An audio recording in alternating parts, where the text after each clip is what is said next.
Yəni qardaşlar gəlib avtomobilə bir dənə svet sana verə bilərsən. Orijinal adı ilə svet alıb, qablaşması falan hamısı eynidir. Orijinalın qablaşmasında svet alıblar.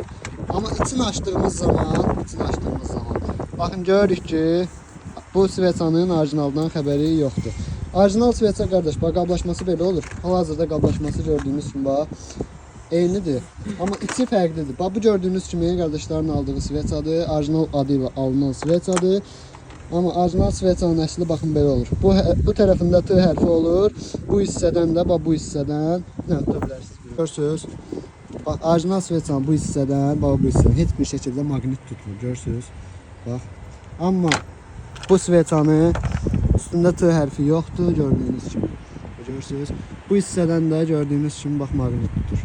Yəni bu da o deməkdir ki, bu orijinal deyil. Yəni birəbir baxın eynidir. Baxın gördüyünüz kimi. Bax hər şey eynidir. Bax buradan bilə bilərsiniz ki, bax bu geydirmədir, bu isə orijinaldır. Bax, amma yəni maqnitlə də yoxlaya bilərsiniz. Yəni deməyim odur ki, qardaş, bir detalı satanda onun firma olduğunu və yaxud da orijinal olduğunu düzgün deyin ki, sonra gəlib mənə rast gələndə belə şeylər çəkib paylaşmayın.